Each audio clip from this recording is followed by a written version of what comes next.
All right, doing this one early since I'll be doing my usual Athlete X live trip today. So I'm getting this in early. I normally do them on Saturday. So anyway, this week I'll talk about the Quackaholics Anonymous. Now I've talked about the blame denial and the orange papers. That was pretty much my first step in being able to move away from AA. And so that kind of like introduced me to the side where if like you're totally critical of AA, the backlash you get and everything from that. Now, Quackaholics Anonymous kind of expands on that. So it did introduce me to the documentary called The 13th Step. The 13th Step documentary is basically one that's highlights all the abuse and that goes on in the AA rooms, sort of like the sexual abuse, the mental abuse, the psychological abuse, whatever. So that goes on.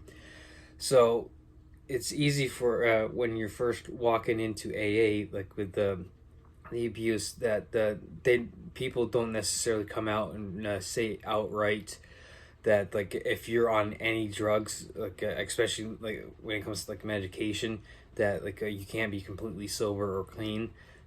So, but what a lot of people do is they'll insinuate that like, oh well, if for me, if I'm on anything, I'm not completely clean or sober. So which is kind of dangerous, especially when you're first coming in and you're first getting off of your drugs or alcohol abuse, and you're getting out of the brain fog that's induced alcohol and or drug induced brain fog, and you're starting to get your mental clarity back and everything. When it's insinuated that certain individuals say, like, well, I'm not completely sober or clean if I'm on anything, and that includes medication or whatever. People then, like I said, it's insinuated that like if you're on anything, including medication that you might need, especially if if you're under like this care of like a psychologist or someone, and you need medication for say depression. If you're coming in and getting bad advice, that it's insinuated that if even if you're on that depression medication that you need, then can get bad advice where it could screw you up psychologically and everything, and go make you go back to using drugs and or alcohol by going off the medication that you need. So the 13 step documentary kind of gets into like the abuse that like happens in the rooms, and it shows the negative side of AA, which you don't necessarily hear or see because with AA, everything is put under the golden light, like nothing is wrong, and everything's perfect and everything. So the 13 step documentary was made in response to the Carla Breda murder, where apparently the guy that she got involved with didn't have a drinking problem. Went into it was in AA because he liked going to the meetings or whatever. Had no intention of quitting drinking or whatever. And apparently everyone knew he was trouble. Didn't do anything to stop this Carla Brady woman getting involved with him, and she was ended up murdered by him. So he did go on trial, and like last I heard, he was sentenced to prison and everything. So, but like I said, 13th Step documentary was made in response to that, and that through the Quackaholics Anonymous channel, I was introduced to that, and so like I said, it introduces the negative side of AA that no one ever talks about. Now, Quackaholics Anonymous, I came across probably like 5-6 months after I came across Blame the Nile and the Orange Papers, and so what he's able to do, like he was able to kind of put words to what I was observing and thinking at the time, and does a great job of pretty much tearing apart the literature and the culture and the whole literature culture of AA.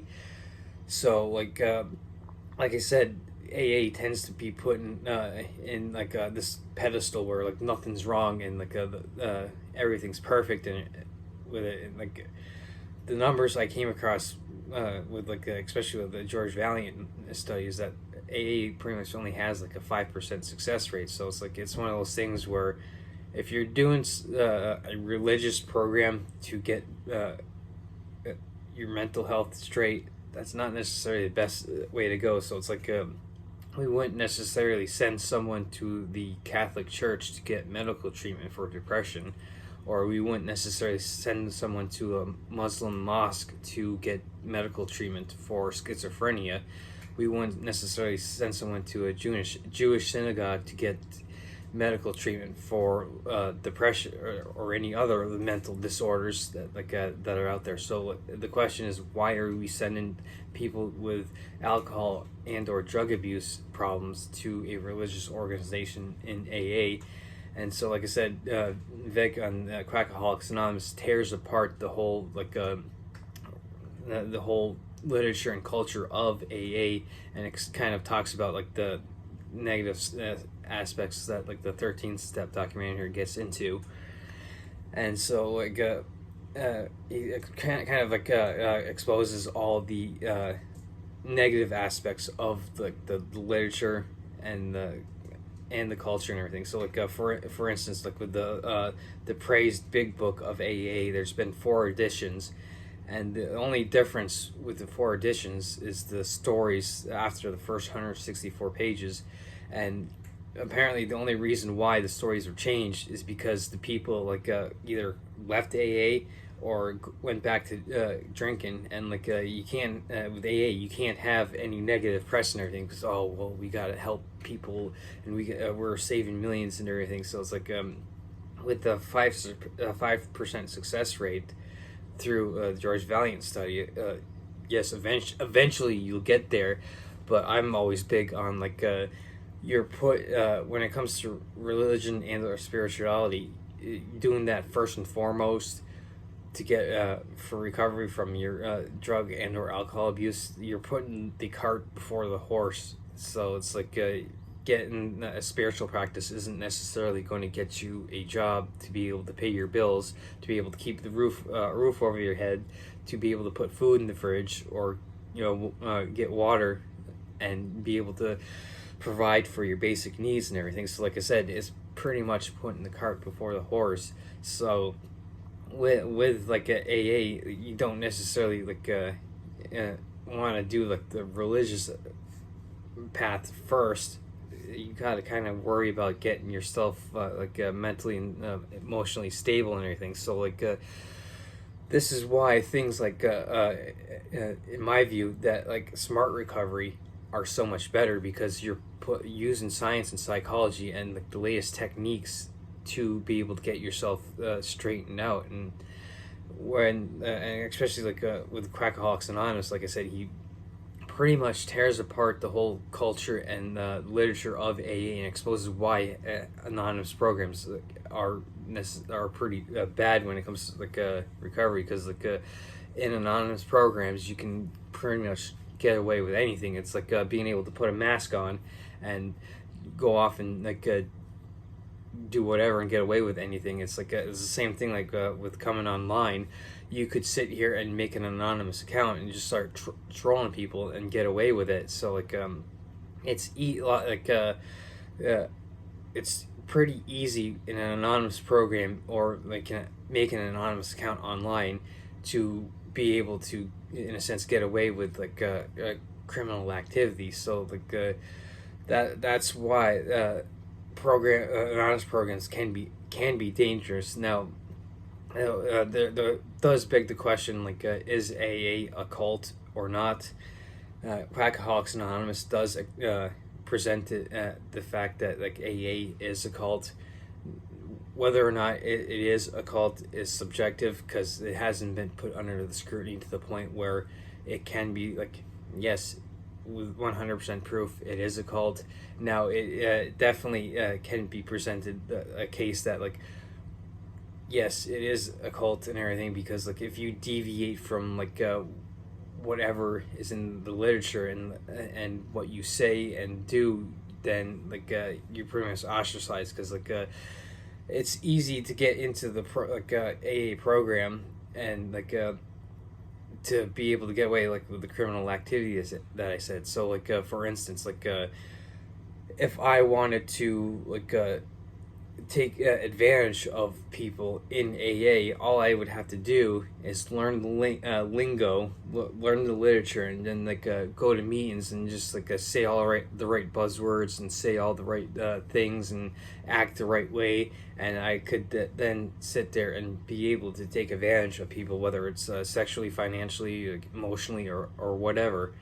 And so, like I said, with Quackaholics Anonymous, he talks about stuff like this that goes on in the rooms. And of course, like a lot of people that will say against me, like, "Oh, it doesn't happen in my meetings or whatever." You might have to scratch your heads, like, "Oh, if it doesn't necessarily happen in your meeting, and yet there's a documentary that was released 6, 7, maybe 8 years ago that kind of exposes this." People on the outside may scratch their head and begin to wonder, but of course, AA is portrayed as like the gold standard, put on the pedestal, and like it's the best thing ever. It's portrayed that way in things like media and movies and wherever you can consume information or anything. So for instance, like a lot of times when you go off to like the average Joe on the street and ask them, "Hey, I have a family member or a friend who has a drinking problem. Where do I send him?" "Well, you just send him to AA." Not, and most people don't realize of all the negative aspects in AA. So, what was great about coming across the Quackaholics Anonymous channel is that it was actually putting words to what I was like thinking, and kind of going to meetings and realizing like, yeah, this stuff really isn't vibing for me. So it was kind of like in a sense, the icing on the cake, the second step in being able to move away from AA. And luckily between this blame denial and the orange papers and coming across smart recovery, I was able to eventually move away from AA. And so the point, at least I see it, is that you don't necessarily need to when it comes to getting away from your drinking or drug abuse, you don't necessarily want to sit there in meetings for the rest of your life. I use the college analogy. You wouldn't necessarily go to college for the rest of your life because oh, that's what we do, because that's what we need to do. We need to constantly learn this way, and we never graduate. And the whole point of going to college is to get a degree, to graduate, to move on to a better paying job. For instance, you go to school to become a doctor. You spend 8 years in medical school to become a doctor with an end goal and result. When it comes to AA in their meetings, their whole program, there is that no end goal, and there is no oh, you're putting your drug or alcohol abuse behind. Whereas stuff like smart recovery, that's it flips that and be okay, you get yourself all set up and you can put your stuff behind you. So like I said, with the Quackaholics Anonymous Quackaholics Anonymous channel, it kind of gave me words to put on to what I was observing and kind of thinking at the time when I was getting kind of starting to break away from AA. So unfortunately, the way I see it, unfortunately for me, it took me good 2 years after I started sitting here thinking wait, this isn't adding up and everything. So, but I was able to eventually move on. So I like to see people that check this out, so that way if you're having questions or starting to doubt stuff, this would be a good way to ramp into exposing the negative side of AA. And